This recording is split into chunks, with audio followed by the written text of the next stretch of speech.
Hello students, last class हम लोग जो है पीरियोडिक टेबल पढ़ रहे थे कि जो आज हम मॉडर्न पीरियोडिक टेबल को पढ़ते हैं उससे पहले जो उसकी हिस्ट्री है, कौन कौन सी पीरियोडिक टेबल आई थी, कौन कौन से साइंटिस्ट ने रिकमेंड किए थे अपने अपने सजेशंस।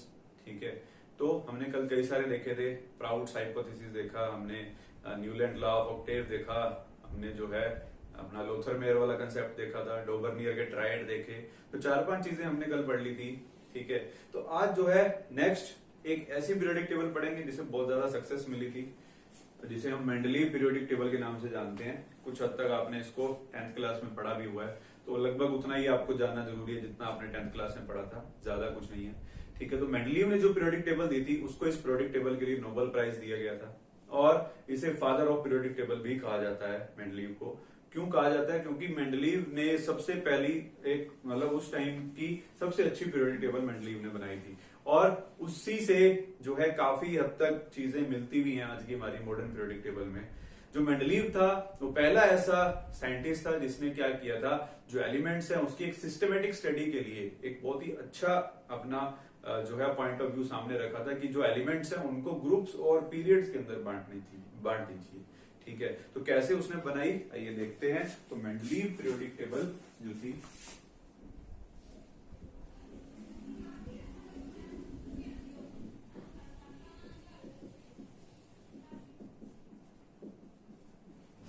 तो मेंडलीव की जो पीरियोडिक टेबल थी, सबसे पहली चीज तो अगर हम देखें कि वो किस चीज के ऊपर बेस्ड थी, वो किस चीज के ऊपर बेस्ड थी, उसके लिए हमें मेंडलीव का एक पीरियोडिक लॉ जो था उसने दिया था, उसको पहले देखना होगा। पहले मेंडलीव पीरियोडिक लॉ देखते हैं, फिर देखेंगे उसकी टेबल जो थी वो किस तरीके की थी।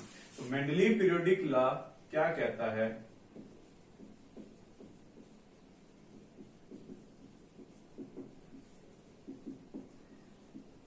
मेंडलीव पीरियोडिक लॉ क्या बोलता है? कहता है कि जो हमने इससे जस्ट पहले वाला लोथर मेयर पढ़ा था, लोथर मेयर में हमने एक चीज देखी थी कि वहां पर जो था उसने जो ग्राफ्स बनाए थे उसके बाद एक चीज बोली थी कि पीरियोडिसिटी जो है, जो प्रॉपर्टीज रिपीट होती हैं एलिमेंट्स की, वो जो है आपके एटॉमिक मास का फंक्शन है। वही सेम चीज ही मेंडलीव ने बोली। मेंडलीव क्या बोलता है? मेंडलीव ने बोला द पीरियोडिसिटी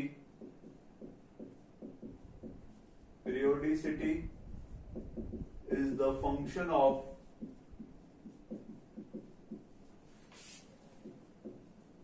एटॉमिक मास।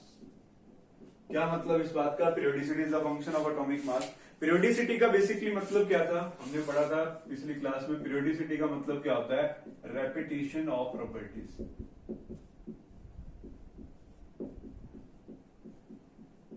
कि जो प्रॉपर्टीज हैं एलिमेंट्स की वो आफ्टर सर्टेन इंटरवल क्या होती है? रिपीट होती है। ठीक है, जैसे कि हमने वो पढ़ा सारे गामा पा वाला, जो हमने न्यूलैंड लॉ ऑफ ऑक्टेव पढ़ा था, उसमें देखा हमने लिथियम के बाद जो सोडियम आया उसकी प्रॉपर्टीज लिथियम के साथ मैच कर रही थी। इसी को हम क्या बोलते हैं? पीरियोडिसिटी बोलते हैं। कि जब एलिमेंट्स को हम अरेंज करते हैं तो कुछ इंटरवल्स के बाद ऐसे एलिमेंट्स हमें मिलते हैं जिनकी प्रॉपर्टीज पहले वालों से क्या करती है? मैच करती है।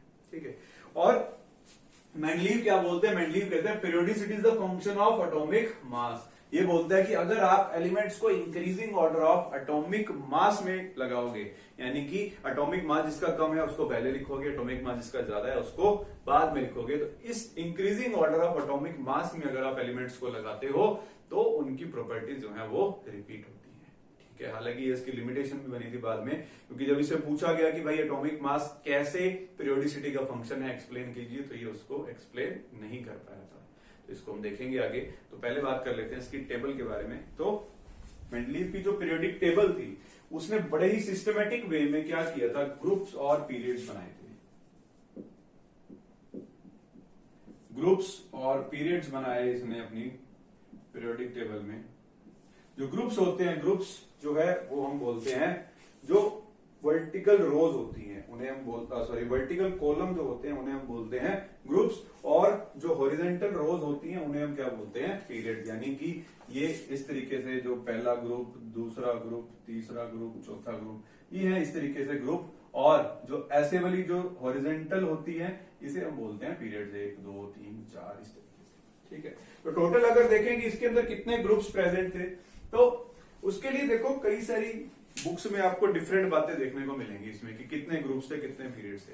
तो उसके लिए उस कंफ्यूजन को दूर करने के लिए मैं पहले आपको एक चीज बता देता हूं कि एक मेंडलीव ने पहले अपनी पीरियोडिक टेबल बनाई, ठीक है, जिसके अंदर उसने 8 ग्रुप्स बनाए थे, ठीक। उसी के बाद उसी पीरियोडिक टेबल को मॉडिफाई किया गया, जिसे हम मॉडिफाइड मेंडलीव पीरियोडिक टेबल के नाम से भी जानते हैं। उसमें उसने 9 ग्रुप्स बनाए थे, ठीक है। तो ये कंफ्यूजन कई जगहों पर रहती है, आपके पास कई बोलते हैं कि 8 ग्रुप्स हैं, कोई बोलता है 9 ग्रुप्स हैं। तो 8 वाली बात भी ठीक है, 9 वाली बात भी ठीक है। 8 वाली तब ठीक है जब मेंडलीव की आप प्रीवियस पीरियोडिक टेबल के बारे में बात कर रहे हो, और जो मॉडिफाइड मेंडलीव की पीरियोडिक टेबल थी उसमें वो ग्रुप जो थे उसने कितने बनाए थे, 9 बनाए थे, ठीक है। और जो पीरियड्स हैं, नंबर ऑफ पीरियड्स दोनों ही पीरियोडिक टेबल में सेम थे, दैट वाज 7, ठीक है। तो ग्रुप्स की अगर बात करें तो जो ग्रुप्स हैं वो जो मेंडलीव की प्रीवियस वाली टेबल थी, यानी कि जो पहले उसने दी थी, तो उसमें तो ग्रुप्स कितने बनाए थे, उसने 8 बनाए थे। और जो मॉडिफाइड पीरियोडिक टेबल थी मेंडलीव की, उसके अंदर जो ग्रुप्स थे वो कितने थे, 9 थे। और नंबर ऑफ पीरियड्स जो थे वो कितने थे, 7 थे, दोनों ही पीरियोडिक टेबल में, चाहे पहले वाली हो चाहे बाद वाली मॉडिफाइड हो, ठीक है।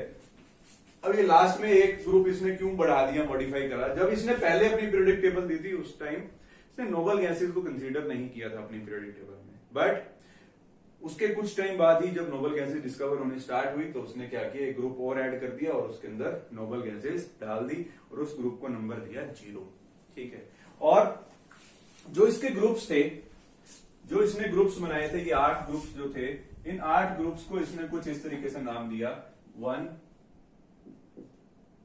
2 3 4 5 6 7 एंड 8, ठीक है। इस तरीके से नाम दिया इसने अपने 8 ग्रुप्स को, और जो हर ग्रुप को आगे इसने 2 में डिवाइड कर दिया, एक ए और एक बी। हर ग्रुप के 2-2 सब ग्रुप बनाए इसने, ए और बी। इन सभी के ए और बी 2-2 सब ग्रुप्स थे। बट जो 8th था, 8th को आगे इसने 3 के अंदर क्लासिफाई किया था। यानी कि जो फर्स्ट के अंदर 2 सब ग्रुप आपको नजर आ रहे हैं, इसके नीचे कुछ एलिमेंट्स होंगे जिनकी प्रॉपर्टीज रिजेंबल करेंगी, बी के नीचे कुछ एलिमेंट्स होंगे जिनकी प्रॉपर्टीज रिजेंबल करेंगी। उसी तरीके से 2 के नीचे भी आगे इसने 2-2 सब ग्रुप्स बना दिए, ए और बी। ए में जो होंगे 2A के अंडर जो होंगे वो उनकी प्रॉपर्टीज रिजेंबल करेंगी, 2B के अंडर जो होंगे उनकी प्रॉपर्टीज रिजेंबल करेंगी। और जो लास्ट वाला है यहाँ पर 8th जो था, इसमें इसको इसने 3 के अंदर डिवाइड कर दिया। तो इस तरीके से जो ग्रुप्स थे हमारे मेंडलीव की पीरियोडिक टेबल के, टोटल 8 ग्रुप्स थे। पहले 7 ग्रुप जो है उसको तो आगे इसने 2 में डिवाइड किया, और जो लास्ट वाला जो 8th ग्रुप है, 8th को आगे इसने 3 के अंदर डिवाइड कर दिया, ठीक है। जो ए ग्रुप यहां पर है, ए ग्रुप वाले जो एलिमेंट्स हैं इसे हम बोलते हैं नॉर्मल एलिमेंट्स, या फिर इन्हें बोला जाता है रिप्रेजेंटेटिव एलिमेंट्स, ठीक है। तो जो ए ग्रुप्स में आते हैं, ए ग्रुप्स वालों को हम क्या बोलते हैं, नॉर्मल एलिमेंट्स या फिर रिप्रेजेंटेटिव एलिमेंट्स। और जो बी ग्रुप होता है, बी ग्रुप को बोलते हैं हम transition elements,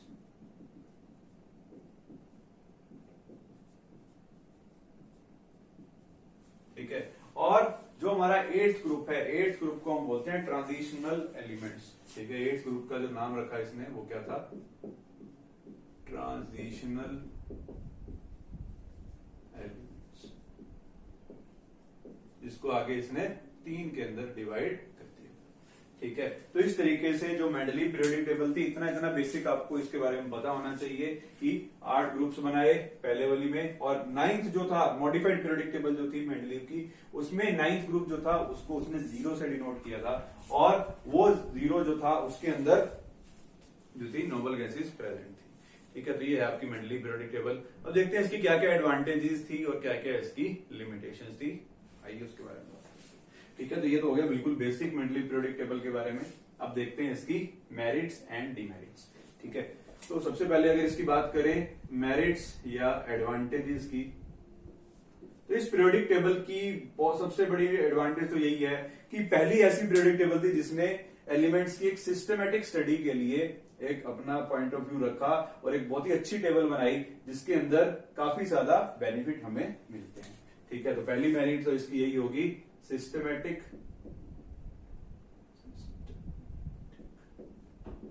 study of elements become easy. ठीक है, तो स्टडी ऑफ एलिमेंट्स जो थी वो सिस्टमेटिक हुई और इजी होगी इस पीरियोडिक टेबल के आने के बाद। दूसरी जो अच्छी और भी इसकी एडवांटेज थी वो क्या थी, देखो जो मेंडलीव था, मेंडलीव ने क्या कर रखा था अपने पीरियोडिक टेबल के बीच बीच में जो खाली स्पेसेस छोड़े हुए थे, उन खाली स्पेसेस की क्या एडवांटेज थी कि अगर कोई नया एलिमेंट डिस्कवर होता है तो उसके लिए पहले से ही इस पीरियोडिक टेबल के अंदर जगह रखी गई थी, उसके लिए आपको अलग से पीरियोडिक टेबल बनाने की जरूरत नहीं थी। ठीक है, तो इसने क्या करा, he left empty space in its periodic table for new elements। ठीक है, तो उसने अपनी पीरियोडिक टेबल के बीच में क्या किया, एम्प्टी स्पेसेस छोड़े जहां पर, ताकि कोई नया एलिमेंट जब डिस्कवर हो तो उसके लिए जगह पहले से रखी गई हो। ठीक, और तीसरी एक और इसकी एडवांटेज क्या थी कि जो हमारा एम्प्टी स्पेस इसने बीच में छोड़ा, एम्प्टी स्पेस छोड़ा, उससे क्या था कि साइंटिस्ट को एक आइडिया लगा कि अगर यहां पर कोई एम्प्टी स्पेस है तो एक ऐसा एलिमेंट जरूर होगा इस हमारे अर्थ के ऊपर, ऐसा एलिमेंट जरूर होगा जो यहां पर फिट होता होगा। ठीक है, तो इससे क्या हुआ, एम्प्टी स्पेस होने की वजह से कुछ साइंटिस्ट को एक आइडिया लगा कि कोई ना कोई एलिमेंट जरूर ऐसा है जो यहां पर एग्जिस्ट करना चाहिए और उसकी जो प्रॉपर्टीज हैं इस जगह, इस ग्रुप के अंदर जो बाकी एलिमेंट्स हैं उनके साथ मैच करेंगी। तो बेसिकली जो खाली स्पेस उसने छोड़ा था उसकी वजह से कई साइंटिस्ट को आइडिया मिला कि यहाँ पर कोई ना कोई एलिमेंट जरूर होना चाहिए, तो और वो उसकी रिसर्च में लगे, जिसकी वजह से कई सारे एलिमेंट्स की रिसर्च हुई। ठीक है, तो मेंडलीव पीरियोडिक टेबल की वजह से कई सारे एलिमेंट्स डिस्कवर हुए, डिस्कवरी ऑफ न्यू एलिमेंट्स। ठीक है, तो ये भी इसकी एडवांटेज थी इस पीरियोडिक टेबल की, जो खाली स्पेस था उसका एक तो ये हो गया कि अगर नया एलिमेंट डिस्कवर होता है तो उसके लिए जगह पहले से रखी गई है, और एक और एडवांटेज ये बन जाती है कि जो नए एलिमेंट्स हैं उनकी भी डिस्कवरी जो थी इसकी वजह से हुई। ये तो होगी इसकी मेरिट्स। अगर डिमेरिट्स या इसकी डिसएडवांटेजेस या इसकी जो लिमिटेशंस है उसके बारे में बात करें तो ये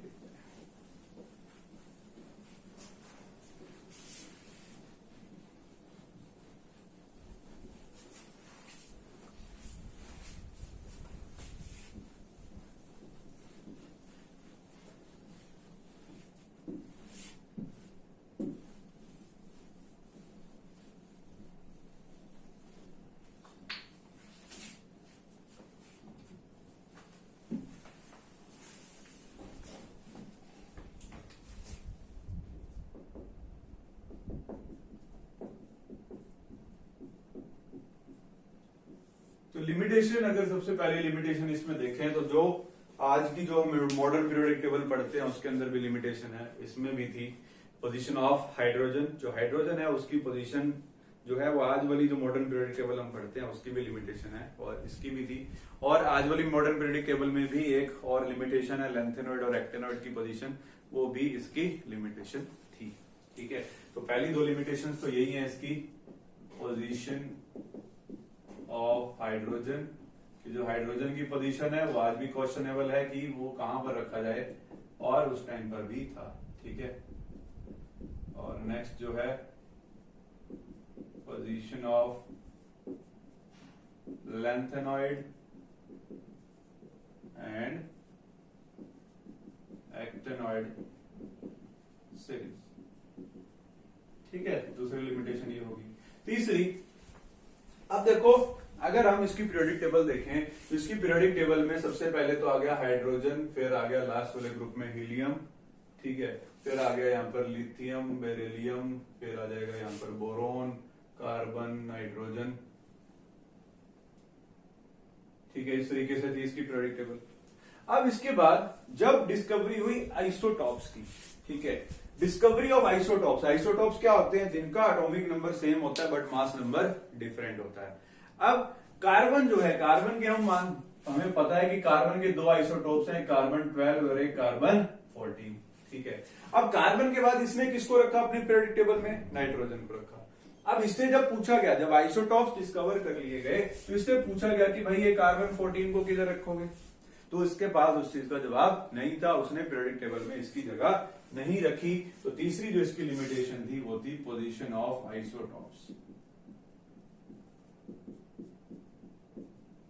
जब आइसोटॉप्स डिस्कवर हो गए तो उसके बाद उसकी पोजीशन भी क्वेश्चनेबल हो गई, ठीक है। इसके बाद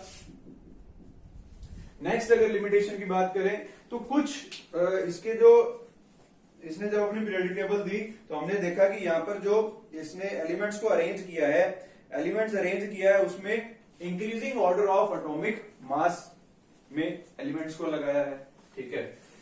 बट कुछ जगहें ऐसी थी जहां पर एलिमेंट्स का मास प्रॉपर नहीं था।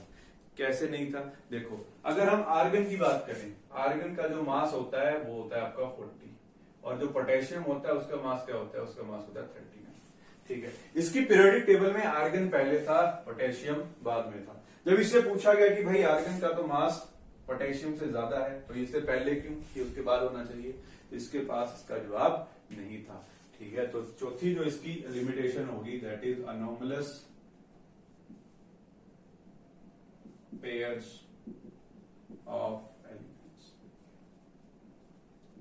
ठीक है। तो कुछ एलिमेंट्स ऐसे भी थे जिनका पेयर जो सही नहीं बन रहा था, जैसे आर्गन है, आर्गन बाद में आना चाहिए था पोटेशियम के, बट इससे पहले है, क्योंकि इसने बोला था कि जो एलिमेंट्स है उनको इंक्रीजिंग ऑर्डर ऑफ मास में मैं अरेंज कर रहा हूं, तो मास के हिसाब से तो ये इसका मास इससे ज्यादा है तो ये इसके बाद में आना चाहिए था, बट इसने इससे पहले रखा हुआ था, ठीक है। तो ये हो जाएंगी इसकी लिमिटेशंस। कुछ और भी लिमिटेशंस थी बट आई गेस इतनी इनफ है आपके लिए।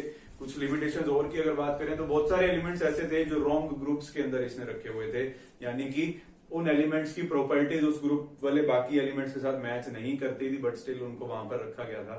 और कुछ एलिमेंट्स ऐसे भी थे जिनकी प्रॉपर्टीज दूसरे ग्रुप के साथ मैच कर रही हैं बट उसको वहां पर नहीं रखा जा रहा, ठीक है। तो ये थी आपकी मेंडली पीरियोडिक टेबल। तो काफी ज्यादा इसको जो है सक्सेस मिली थी, नोबेल प्राइज भी मिला था मेंडलीव को, और यही बेसिस है आज की हमारी मॉडर्न पीरियोडिक टेबल का। उसमें भी हमने ग्रुप्स और पीरियड्स बनाकर ही उनको अरेंज कर रखा है एलिमेंट्स को। तो नेक्स्ट देखेंगे मॉडर्न पीरियोडिक टेबल। तो यहां से हमारा असल चैप्टर शुरू होता है। इतना तो आपने सब जो है अपनी 10th क्लास के अंदर पढ़ा हुआ है, तो इसलिए मैंने इसको फास्टली करवा दिया। आई गेस आप सभी को ये आता होगा, और इस पे बेस्ड आपसे क्वेश्चन भी कुछ खास नहीं पूछे जाते हमारे 11th 12th के अंदर। जो मॉडर्न पीरियोडिक टेबल है उसके ऊपर क्वेश्चन पूछे जाते हैं, तो उसी को हम आगे अच्छे से डिटेल में पढ़ेंगे। तो देखते हैं आगे हमारी मॉडर्न पीरियोडिक टेबल।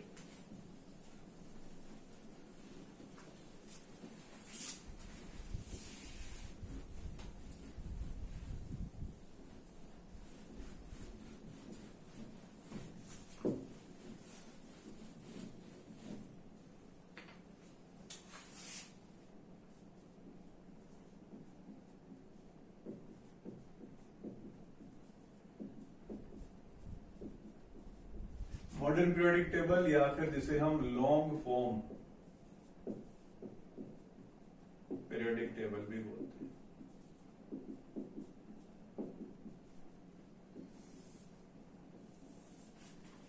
ठीक है, तो मॉडर्न पीरियोडिक टेबल या फिर long form of periodic table जिसे कहा जाता है, जो कि आज आप नॉर्मली अपनी बुक्स के अंदर देखते हो। कई बार जो भी आप केमिस्ट्री की बुक खोलोगे आपको पहले दूसरे पेज पर ही मिल जाएगी मॉडर्न पीरियोडिक टेबल।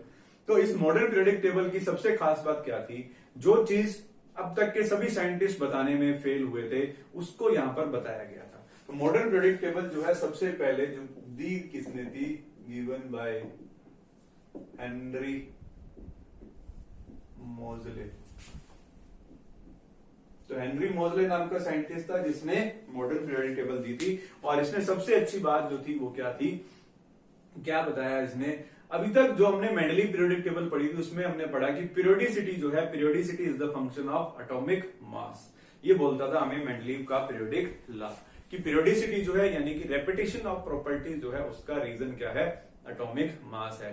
बट जब उसे पूछा गया कि भाई एटॉमिक मास कैसे है रीजन, तो वो उसको नहीं बता पाया। अब उसके बाद मेंडलीव खत्म हुआ, उसको मॉडिफाई किया हेनरी मोजले ने और मॉडर्न पीरियोडिक टेबल दी। और इस मॉडर्न पीरियोडिक टेबल में उसने क्या बोला, उसने जो लॉ था पीरियोडिसिटी का उसको चेंज किया। उसने क्या बोला, periodicity is a function of atomic mass, नहीं एटॉमिक नंबर। ठीक है, तो जो हमारा मेंडलीव जो मॉडर्न पीरियोडिक टेबल है वो किस चीज के ऊपर बेस्ड है, उसका अगर हम लॉ देखें तो मॉडर्न पीरियोडिक लॉ क्या कहता है, मॉडर्न पीरियोडिक लॉ क्या बात बोलता है, मॉडर्न पीरियोडिक लॉ क्या बोलता है, पीरियोडिसिटी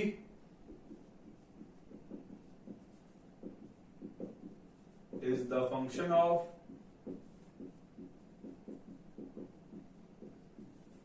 एटॉमिक नंबर। ठीक है, तो पीरियोडिसिटी जो है is the function of atomic number. और ऐसा क्यों है, इसको इसने बहुत अच्छे से एक्सप्लेन भी किया कि एटॉमिक नंबर कैसे जो है रेपिटेशन ऑफ प्रॉपर्टीज का रीजन है। वो अगर आप देखते हो तो जैसे मॉडर्न पीरियोडिक टेबल का अगर मैं पहला ग्रुप उठा करके देखूं तो उस ग्रुप के अंदर लिथियम, सोडियम, पोटेशियम, रुबिडियम, इस तरीके से एलिमेंट्स हमें दिख जाते हैं। ठीक है, अगर मैं लिथियम की इलेक्ट्रॉनिक कॉन्फ़िगरेशन लिखूं तो क्या बनती है, 1s2 2s1। अगर सोडियम की लिखें तो वो क्या बनेगी, 1s2 2s2 2p6 3s1। ठीक है, और अगर इसकी लिखें तो 1s2 2s2 2p6 3s2 3p6 4s1। ठीक है, तो इन सभी की अगर हम इलेक्ट्रॉनिक कॉन्फ़िगरेशन देखते हैं तो एक सिमिलैरिटी नजर आती है। अगर एटॉमिक नंबर के हिसाब से हमने इसको अरेंज किया है, इसका हो गया आपका 3 11 19। ठीक है, तो इनका अगर मैं एटॉमिक नंबर देखता हूं तो एटॉमिक नंबर के हिसाब से अगर मैंने इनकी इलेक्ट्रॉन्स की फिलिंग कर दी है, तो फिलिंग करने के बाद एक चीज यहां पर हमें साफ हो जाती है कि जो लास्ट शेल है, यहां पर अगर देखें लास्ट शेल है इसकी एस सब शेल है और उसमें एक इलेक्ट्रॉन है, इसमें भी एस सब शेल है और एक इलेक्ट्रॉन है, इसमें भी एस सब शेल है और एक इलेक्ट्रॉन। ठीक है, तो पीरियोडिसिटी जो है एटॉमिक नंबर का फंक्शन कैसे है, ये बोलती है कि जो सारे के सारे आपके ग्रुप्स हैं, हर ग्रुप के अंदर जितने भी एलिमेंट्स हैं, उनकी अगर आप लास्ट शेल की इलेक्ट्रॉनिक कॉन्फ़िगरेशन को देखोगे तो वो क्या मिलेगी, आपको सिमिलर मिलेगी। और ये इलेक्ट्रॉनिक कॉन्फ़िगरेशन सिमिलर होने के कारण ही उनकी जो प्रॉपर्टीज हैं वो क्या है, सेम होती हैं। अब इलेक्ट्रॉनिक कॉन्फ़िगरेशन सेम होने से प्रॉपर्टीज कैसे सेम हो जाएंगी, देखो अगर इसकी बात करें पहले ग्रुप की, तो इसकी लास्ट शेल में एक इलेक्ट्रॉन है और ये सारे के सारे मेटल्स हैं, और मेटल्स क्या करते हैं, इलेक्ट्रॉन लूज करते हैं, और जितने इलेक्ट्रॉन लास्ट शेल के अंदर होंगे उतने ही इलेक्ट्रॉन लूज करेंगे। तो इस ग्रुप के अंदर जितने भी एलिमेंट्स प्रेजेंट हैं वो सारे के सारे क्या करेंगे, एक एक इलेक्ट्रॉन लूज करेंगे। तो इलेक्ट्रॉन सभी ने एक एक ही लूज करना है, तो ऑब्वियसली सभी की प्रॉपर्टीज क्या हो जाएंगी, सेम हो जाएंगी। और इससे नेक्स्ट वाले पे जाएंगे तो उनकी लास्ट शेल में दो दो इलेक्ट्रॉन होंगे, तो सभी के सभी एलिमेंट जो उस ग्रुप के अंदर प्रेजेंट है सबके पास लास्ट शेल में दो इलेक्ट्रॉन है, तो इसीलिए उनकी प्रॉपर्टीज जो है वो रिजेंबल करती है। ठीक है, तो जो मॉडर्न पीरियोडिक लॉ था उसने क्या बोला, periodicity is the function of atomic number not atomic mass. ठीक है, और इसको अच्छे से एक्सप्लेन भी कर दिया कि क्यों है एटॉमिक नंबर रीजन, उसका रीजन यही है, similarity in the valence electronic configuration of the elements. ठीक है, तो इसका रीजन क्या हो गया, रीजन अगर देखेंगे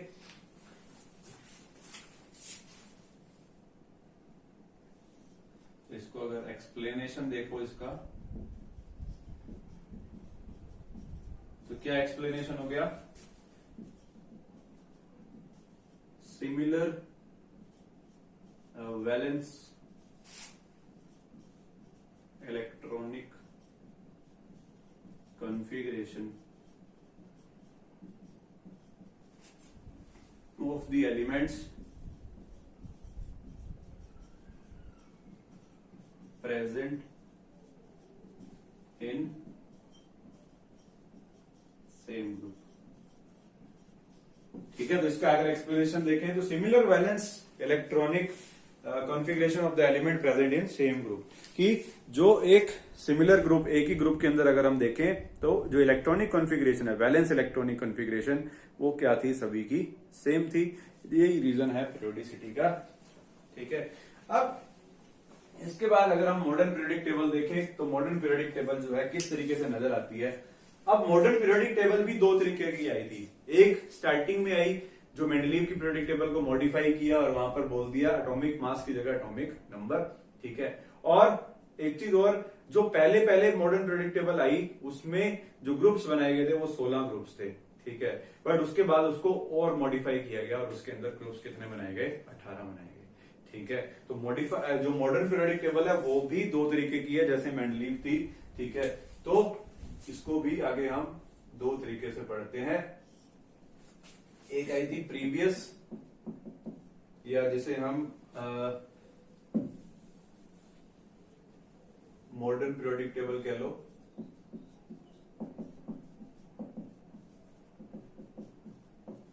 और एक उसके बाद आई जिसे हम आज पढ़ते हैं प्रेजेंट, या जिसे हम लॉन्ग फॉर्म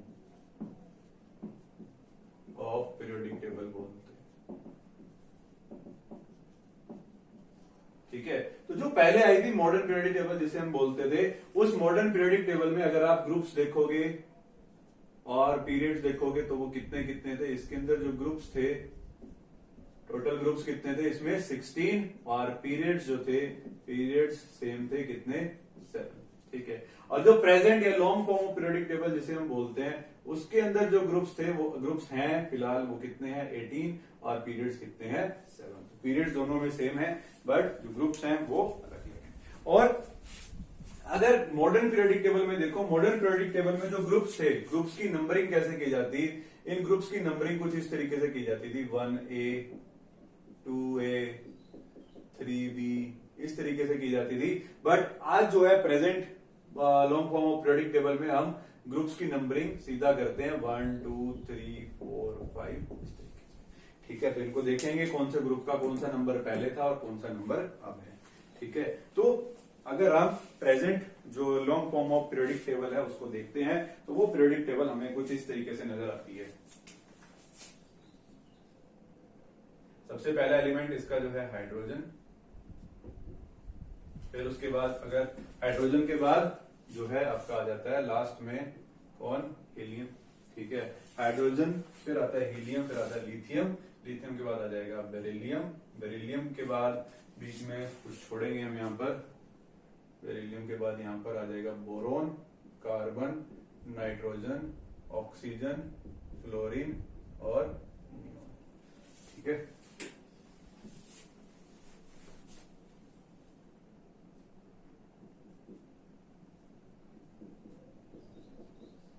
ठीक है, तो इस तरीके से है हमारी मॉडर्न पीरियोडिक टेबल। और एक जनरल सा मैं यहां पर बना देता हूं, नियोन के बाद क्या आ जाता है आपका सोडियम, फिर आ जाएगा मैग्नीशियम, फिर आ जाएगा आपका एल्यूमिनियम,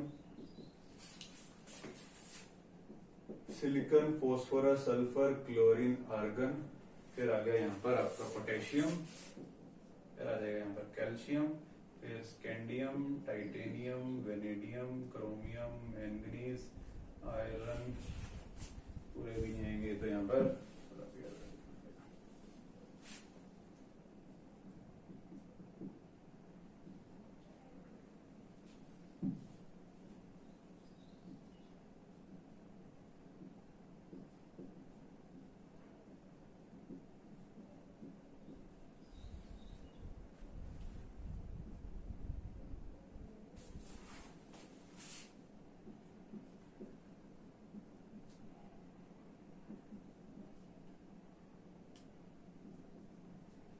ठीक है। तो इस तरीके से हमारी मॉडर्न पीरियोडिक टेबल नजर आती है हमें। इसके नीचे आगे आगे जैसे जैसे जाते जाओगे और एलिमेंट्स आते जाएंगे, ठीक है। तो यहाँ पर अगर इनकी मैं ग्रुप नंबर, बेसिकली आपको ग्रुप नंबर के लिए मैंने यहाँ पर लिखे हैं एलिमेंट्स, तो यहाँ पर आप देख सकते हो कि कितने टोटल ग्रुप्स आपको नजर आ रहे हैं। अगर present long form of periodic table के हिसाब से मैं देखूं तो ये हो गया आपका ग्रुप नंबर 1, ये हो गया ग्रुप नंबर 2, उसके बाद 3 4 5 6 7 8 9 10 11 12, ठीक है। तो ये आ जाएंगे यहाँ पर 3 4 5 6 7 8 9 10 11 12, ठीक है। और इसके बाद ये जो बोरोन वाला है ये आपका हो जाएगा 13 ग्रुप, ये 14, ये 15, ये 16, ये 17 और ये 18, ठीक है। तो ये तो होगी आपकी मॉडर्न फॉर्म जो आप प्रेजेंटली पढ़ते हो। उस अकॉर्डिंग अगर इनके हम देखते हैं एब्रीविएशन जो कौन से ग्रुप को कौन सा नंबर दिया गया है, वो कुछ इस तरीके से। ठीक है, अगर हम प्रीवियस की इस मॉडर्न पीरियोडिक टेबल की बात करें जिसमें 16 ग्रुप्स बनाए गए थे, तो इसकी अगर बात करो तो इन 16 ग्रुप्स को किस तरीके से नाम दिया गया था, ये उसको भी देख लेते हैं। तो इन 16 ग्रुप्स में जैसे कि मैंने आपको अभी बताया कि 1 2 3 नाम नहीं दिया गया, उसके लिए जो है ऊपर 2A 3A इस तरीके से लिखा गया था।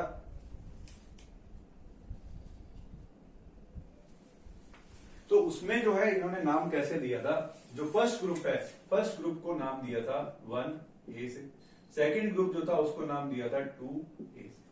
ठीक है, थर्ड ग्रुप जो था, थर्ड ग्रुप को नाम दिया इन्होंने थर्ड B से, फोर्थ जो था उसको नाम दिया फोर्थ B से, फिर फिफ्थ जो था उसको नाम दिया फिफ्थ B से। ठीक है, फिर नेक्स्ट वाले को 6th B, फिर नेक्स्ट वाले को 7B, फिर नेक्स्ट वाले को 8B। ठीक है, फिर सॉरी जो ये 8 9 और 10 आ गए यहाँ पर, यहाँ 7B तक दे दिया। फिर जो ये 8th 9th और 10th ग्रुप थे, 8th 9th और 10th ग्रुप को कलेक्टिवली इसने क्या बोल दिया, 8th ग्रुप। ठीक है, तो ये इसमें थोड़ा सा चेंज था, पहले ग्रुप को बोला 1A, दूसरे को 2A, तीसरे को 3B 4B 5B 6B 7B, और जो 8 9 और 10th ग्रुप थे, 8th 9th और 10th ग्रुप को इसने क्या बोल दिया, 8 ग्रुप दे दिया। और उसके बाद जो अगर आपके 11th है, 11th को आगे इसने 1B नाम दिया, 11th को बोला 1B, और जो 12th था उसको बोला 2B। ठीक है, और इसके बाद जो नेक्स्ट वाले थे 13th ग्रुप को इसने बोला 3A, फिर बोला 4A, फिर 5A, फिर 6A, फिर 7A, और लास्ट वाला जो ग्रुप था, लास्ट वाले ग्रुप को इसने क्या बोला, लास्ट वाले को जो था पहले ये 0 बोलता। ठीक है, तो आप देख यहां पर कि ये तो थी प्रीवियस नंबरिंग कि जो पहले मॉडर्न पीरियोडिक टेबल आई थी उसमें ये नंबर दिए गए थे इस तरीके से, और जो आज वाली पीरियोडिक टेबल है उसमें हम सीधा ही नंबर से लिखते हैं 1 2 3 4 5 6 7। तो इसको याद करने का क्या तरीका है, जो पुराने वाले नंबर हैं वो भी आपको आने चाहिए थोड़े बहुत, कई बार आपसे पूछ लिए जाते हैं, तो आते होंगे तो ज्यादा बढ़िया है। तो ये यहाँ पर थोड़ा सा क्लियर नहीं हो रहा, थोड़ा बड़ा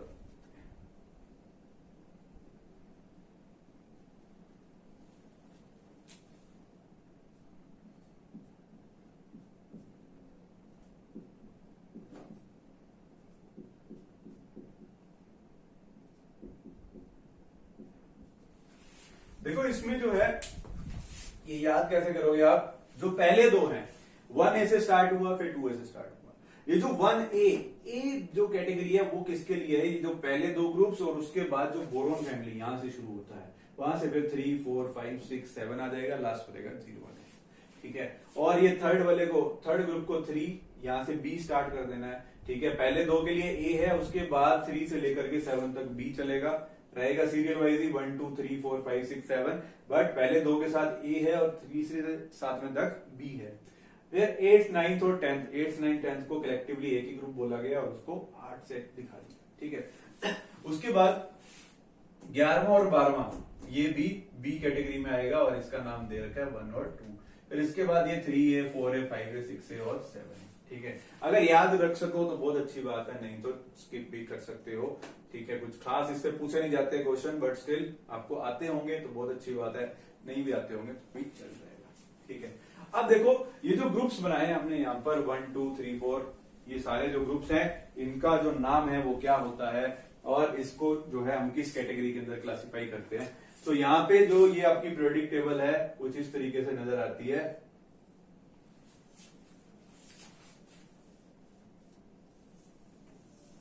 ठीक है, तो ये यहाँ पर कुछ एलिमेंट्स आपके आ जाएंगे, और इसके बाद जो है दो सीरीज और यहाँ पर नीचे नजर आती हैं हमें, जिन्हें हम क्या बोलते हैं, लेंथेनॉइड सीरीज, और जो दूसरी है उसे क्या बोलते हैं, एक्टेनॉइड सीरीज। ठीक है, यहाँ पर दो सीरीज और आएंगी, एक लेंथेनॉइड सीरीज और एक एक्टेनॉइड सीरीज। अब इसके अंदर जो फर्स्ट ग्रुप है, फर्स्ट ग्रुप को क्या नाम दिया जाता है और सेकंड ग्रुप को क्या। पहले तो इस पूरी की पूरी पीरियोडिक टेबल को हम 4 पार्ट्स के अंदर डिवाइड कर देते हैं। जो आपके पहले दो ग्रुप्स हैं, इन पहले दो ग्रुप्स को जो है क्या कहते हैं हम,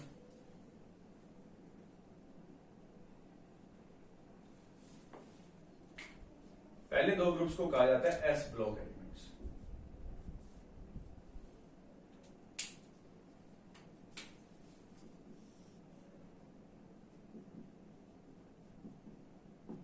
ठीक है, पहले दो ग्रुप्स को कहा जाता है एस ब्लॉक एलिमेंट्स। क्यों कहते हैं एस ब्लॉक एलिमेंट्स?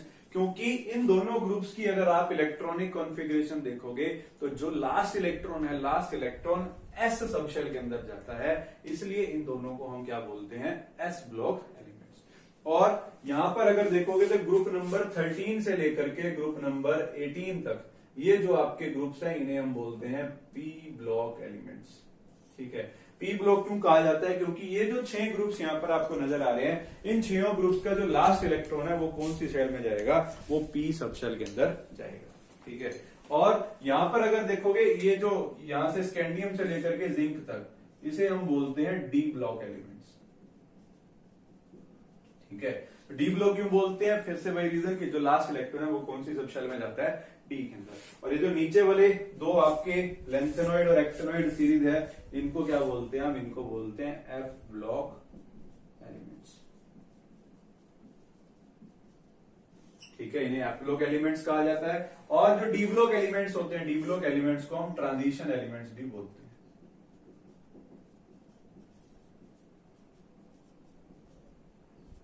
ठीक है, और ये जो एफ ब्लॉक एलिमेंट्स हैं, एफ ब्लॉक एलिमेंट्स को इनर ट्रांजिशन एलिमेंट्स भी कहा जाता है।